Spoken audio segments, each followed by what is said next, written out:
নমস্কাৰ, মই নীলোৎপল শইকীয়া।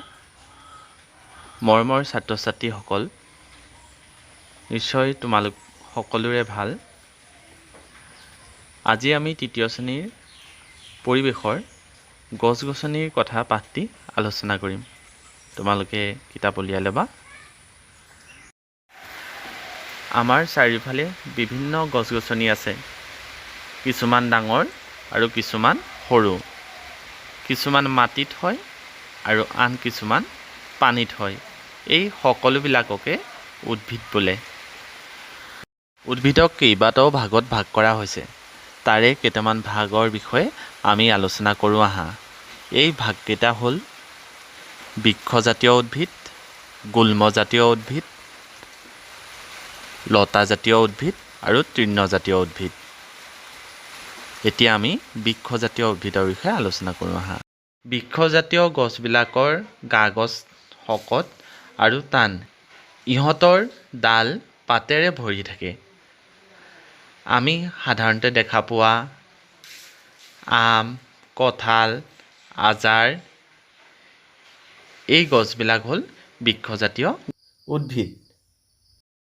গুল্মজাতীয় উদ্ভিদবোৰ চাপৰ আৰু জোপোহা, যেনে চাহগছ, গোলাপ ফুলৰ গছ, জেতুকা গছ ইত্যাদি। লতাজাতীয় উদ্ভিদৰ গা-গছ কোমল আৰু লেহুকা। ইহঁতি বগাই যায়, যেনে লাও, পাণ, কোমোৰা, জিকা এইবিলাক হ'ল লতাজাতীয় উদ্ভিদ। তৃণজাতীয় উদ্ভিদ। তৃণজাতীয় উদ্ভিদবিলাক সৰু আৰু গা-গছ কোমল, যেনে ঘাঁহ, শাক, ধান ইত্যাদি। কিছুমান তৃণজাতীয় উদ্ভিদৰ গা-গছ ফোঁপোলাও থাকে, যেনে বাঁহগছ। উদ্ভিদৰ উপকাৰিতাৰ বিষয়ে এতিয়া আমি এটা ভিডিঅ' চাওঁ আহা। উদ্ভিদৰ বহুতো উপকাৰিতা আছে। কেইটামান উপকাৰিতাৰ বিষয়ে জানো আহা। উদ্ভিদৰ পৰা আমি ফল-মূল, শস্য, সূতা, কাঠ আদি পাওঁ।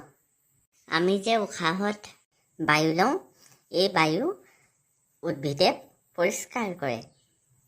উদ্ভিদৰ শিপাই মাটি খামুচি ধৰি থাকে, মাটি খহনীয়াত বাধা দিয়ে। উদ্ভিদে বৰষুণ হোৱাটো সহায় কৰে। বুজি পালানে? পাইছোঁ, ছাৰ। সেয়েহে আমি গছ-গছনি ৰুব লাগে।